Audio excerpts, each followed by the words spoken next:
La comunicación es hoy el centro de la escena en el mundo. Influye en la política, en la economía, en el universo laboral, en la vida cotidiana y en el espectáculo. Es imposible no estar bajo su radio de acción. Como decía años atrás Paul Watzlawick, en una sociedad hipercomunicada como esta, no se puede no comunicar. Te damos la bienvenida a la revista de comunicación Ñengatú. El mejor periodismo para vos. En esta edición de Ñengatú tendremos 4 reportajes que esperamos sean de tu completo agrado. ¿Qué es el periodismo de investigación? ¿Qué sabemos de los nuevos medios?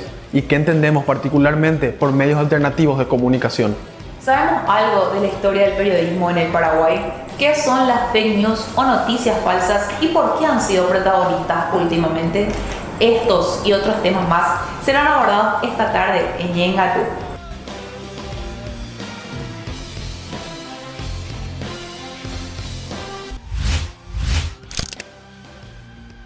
Y ahora sí, vamos del dicho al hecho. El periodismo de investigación o periodismo crítico y en profundidad se encarga de sacar a la luz informaciones ocultas del poder político, económico, financiero o mediático, que por sus implicancias afectan a toda la ciudadanía.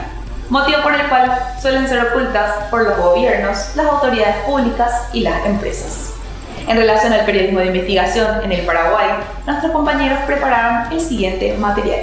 El periodismo de investigación en sí cumple un rol importantísimo en nuestra sociedad, ya que gracias a esto se van a conocer grandes casos, tales como el caso Watergate en Estados Unidos, que obligó a renunciar al presidente Nixon gracias a publicaciones hechas por el Washington Post. Desde ese momento se empezó a dimensionar el poder que tiene el periodismo de investigación. Lo que la investigación hace es poner a la luz pública o exponer a la luz pública un hecho que determinados grupos de poder prefieren o buscan mantener oculto porque es un negocio que les beneficia a ellos, o es un mecanismo que beneficia a un pequeño grupo, o es una situación que pretenden mantener como está porque le conviene a determinados sectores. Ser el perro guardián de la democracia, como suelen decir, ¿verdad? Tratar de descubrir las cosas que están mal, sobre todo los hechos de corrupción en las esferas de poder, en el Estado, sacarlo a luz y que eso pueda tener una corrección, ¿verdad? Hacer este tipo de periodismo en Paraguay no ha resultado fácil. Se supone que no nos encontramos ante las mismas dificultades que habían hace 30 años. ¿O sí? Entonces, ¿cómo era hacer periodismo de investigación antes? En Paraguay, Alcibiades González del Valle y Luis Alberto Mauro publicaron por primera vez el 24 de febrero de 1971 la serie Amarga Caña Dulce por el diario ABC Color en el apogeo de la dictadura astronista, siendo considerado el primer trabajo de investigación del país.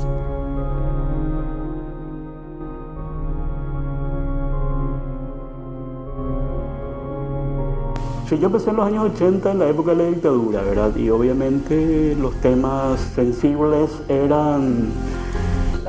pasaban por un filtro de autocensura, de mucho control, digamos. Que atravesamos en ese momento era el que tu propio editor o el jefe e incluso el director del medio no tenía conocimiento o no tenía conocimiento y no comprendían, citando a todos los que enumeré hace un rato, no comprendían lo que demanda hacer un periodismo de investigación. Pero hay cosas que no cambiaron. En 1993, en Paraguay, fue la primera emisión en la TV que se realizó sobre el periodismo de investigación. El Ojo. La temática habitual era poner en pantalla aquellas historias vinculadas a grandes casos de corrupción. Casos que todo el mundo conocía y comentaba, pero que no siempre podían ser demostrados documentadamente. Las dificultades se hacían presente, pero el productor del Ojo reconoce que no bajaron la guardia y continuaron realizando sus investigaciones. Otro método que utilizaron para jodernos era, por ejemplo, convocarnos permanentemente a los tribunales. Es decir, nosotros publicábamos un material, en vez de investigar a las denuncias que nosotros hacíamos, nos investigaban a nosotros. Querían saber, por ejemplo, cuáles eran nuestras fuentes de información. Pero una locura total es cuando ya se nos hacía imposible trabajar, porque la presión sobre los auspiciantes era muy fuerte y además, como no nos podían censurar, no había forma de censurarnos, apuntaban sobre nuestros auspiciantes y ya era imposible trabajar. Una de las consecuencias más grandes del periodismo de investigación son las constantes amenazas con las que un periodista puede encontrarse, ya que revelan hechos que personas o grupos de poder quieren ocultar para su propio beneficio. De la amenaza más que nada era contra Menchi en la época de... Lo que pasa es que nosotros el tema narcotráfico, por ejemplo, con Luis no recuerdo que hayamos tocado. Y tampoco el tema de vehículos robados, salvo el caso del caballero Krauer. Es el único caso. Porque yo creo que las amenazas, cuando se trata de amenaza de género violento, digamos, por lo general viene de los que administran la violencia como su negocio cotidiano. Cuando estaba en Última Hora y hice una serie sobre narcotráfico en la zona de Capitán Bado, llegó a la redacción una bala 45 Magnum a mi nombre, con mi nombre escrito en máquina de escribir y pegado con cinta adhesiva por la bala en una cajita todo así, ¿cómo se llama? Envuelto con barra real o con cinta y todo, ¿verdad? A mi nombre. En Paraguay, el periodismo de investigación no es un fuerte, expresa la periodista Susana Oviedo, que lo que sucede es que se tienen etapas de esplendor, es decir, no en todo momento se están haciendo buenas investigaciones. Esto ya se da por la falta de constancia y que por lo general los grupos investigativos se disuelven por la falta de apoyo y financiamiento de las empresas de comunicación. En un país democrático como el nuestro, se necesita reconocer la importancia que tiene hacer periodismo de investigación. Al hacer este tipo de periodismo, estás haciendo frente a los altos niveles de corrupción que operan en nuestro país. Los principios democráticos, incluyendo la participación popular y la transparencia de gobierno, faltan cuando los medios no formulan preguntas fuertes o no proveen información y análisis que investiguen más allá de las afirmaciones y desmentidas de los partidos o poderes rivales. Para la vida democrática, el periodismo de investigación es imprescindible. Los nuevos medios son objetos culturales, desarrollados principalmente a través de las tecnologías de información y comunicación. Se desarrollan en el mundo digital y se aprovechan de los avances informáticos. Para explicarnos de la situación de los medios en nuestro país y si podemos hablar de medios alternativos en la era digital, nuestros compañeros prepararon el siguiente reportaje. Latitud 25 y El Surtidor son dos medios digitales nacionales que se caracterizan a sí mismos por ser alternativos. Para entender mejor qué significa esa palabra en el mundo periodístico y comprender su eje de trabajo, entrevistamos a Federico Filártida, cofundador de Latitud 25, y a Jazmín Acuña y Juan Helborn, periodistas del Surtidor.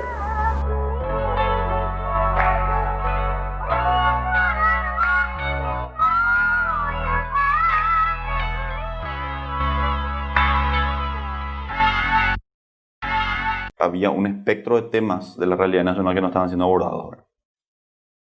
Entonces es como que dijimos, bueno, empecemos a plantear una perspectiva diferente de la realidad, dejando atrás esas maneras duras, digamos, difíciles de comprender y llenas de tecnicismos para poder justamente reducir la brecha que existe hoy entre lo que sucede y las nuevas generaciones, ¿verdad? Nosotros trabajamos una o dos veces al año, hacemos reuniones de planificación donde definimos ejes de reporteo. Y cuando los sucesos, también nos guiamos mucho por la conversación diaria. Entonces tenemos, cuando los sucesos noticiosos van sucediendo y van cayendo dentro de nuestros focos o nuestros ejes de reporteo, ahí vamos tomando las decisiones semanalmente de qué cubrir. Nuestros focos de reporteo son género, tenemos un fuerte foco ahora en todo lo que es la violencia de género, la desigualdad de género. Otro foco es el de la crisis climática, pero mirando por sobre todo a qué es ser joven en uno de los países más vulnerables a la crisis climática. Y también vigilamos al poder. O sea, la idea de los medios alternativos no es competir con los medios tradicionales, y eso es muy importante que quede claro. Nuestra tarea es ver qué están haciendo hoy los medios tradicionales, ver dónde no están, digamos, atendiendo debidamente la cuestión. Ahí es donde entramos los medios alternativos de manera complementaria a los medios tradicionales. Nos gustaría que la gente nos perciba a nosotros como un medio que no solamente es, digamos, atractivo visualmente, sino que es útil también para crear opinión pública.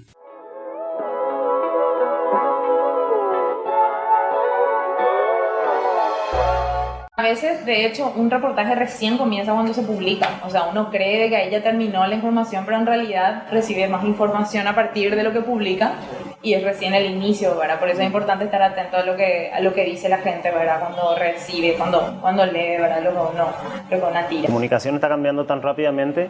Twitter cambia un algoritmo mañana y nos cambia el oficio a un montón de gente.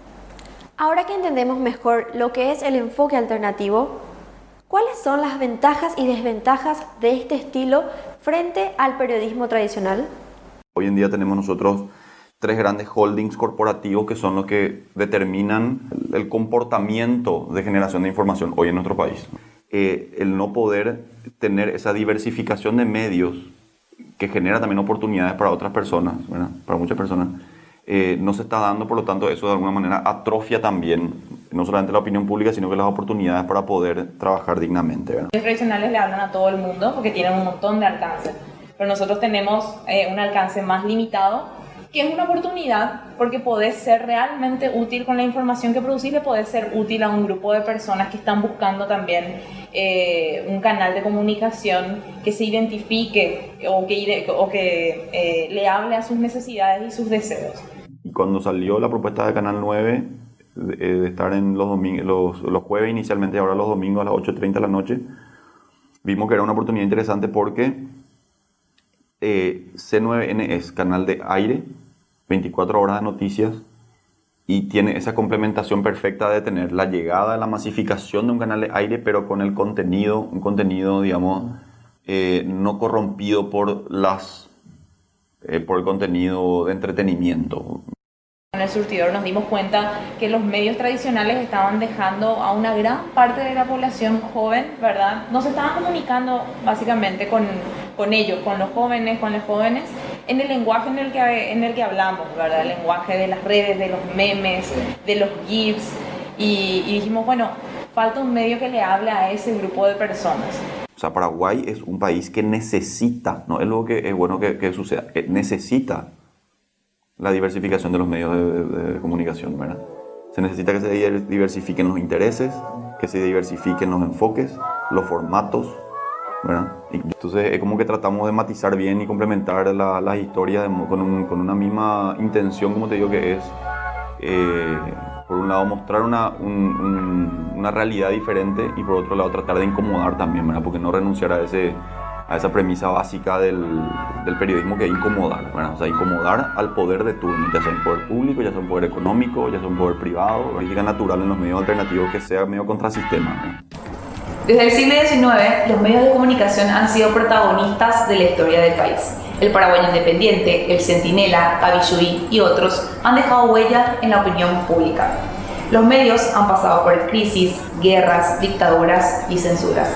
Hoy resisten firmes las arremetidas de la revolución digital. Acompáñanos a descubrir detalles de la historia del periodismo en el Paraguay con el siguiente material.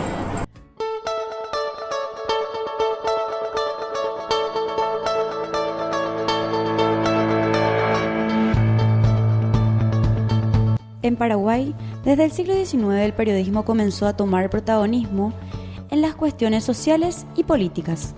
Desde la fundación del Paraguayo Independiente y más adelante, Cabiyuí, El Centinela, La Tribuna, entre otros. En el transcurso de los años, e incluso según avanzando la tecnología, estos permanecen firmes con su labor periodística. El diario ABC Color, por ejemplo, fue uno de los medios tradicionales que marcó historia en nuestro país, especialmente durante la era astronista. Asimismo, es un medio que se sigue adaptando a las nuevas tecnologías, comunicando las noticias no solo a través del medio impreso, sino a través de las redes sociales y páginas. De la primera época de la parte de producción del diario, todo esto era ya cuando las noticias pasaban de mano de los periodistas a la parte de la cocina, el proceso. Entonces esto era abajo, toda la parte de máquinas.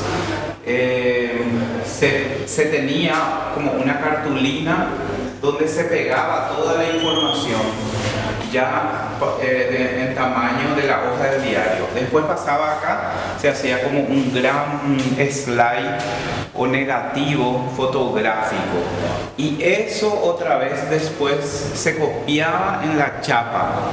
La chapa es lo que hasta ahora queda de todo este proceso, queda la chapa de zinc con ciertos solventes que tiene, que hace que la imagen quede fijada allí.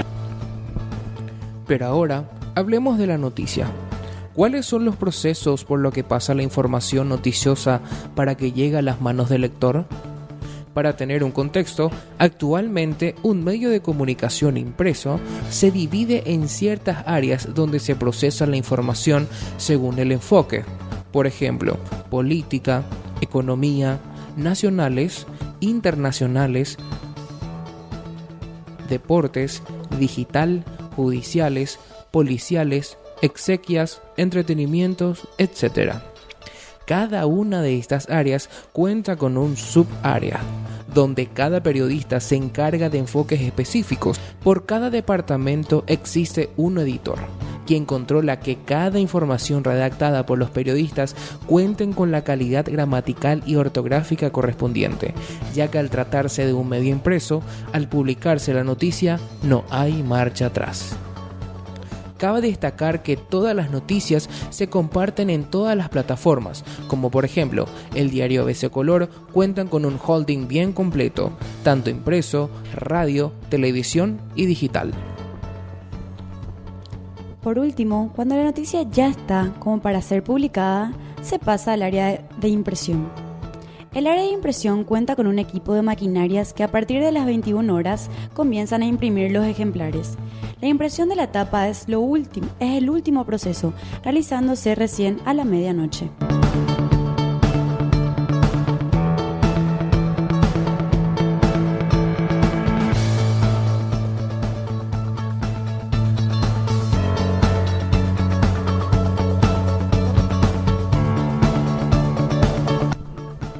El diario ABC Color, Última Hora, La Nación y 5 Días son los más importantes de nuestro país. Y ellos cuentan con aproximadamente 400.500 tiradas diarias. Según el periodista español y especialista en medios Ignacio Ramonet, afirma que el periodismo impreso sigue con una gran amenaza de extinción a causa del avance de la tecnología digital y el impacto de las redes sociales, ya que este último se convierte en una mina de informaciones en todos los aspectos. ¿Y vos, qué pensás al respecto?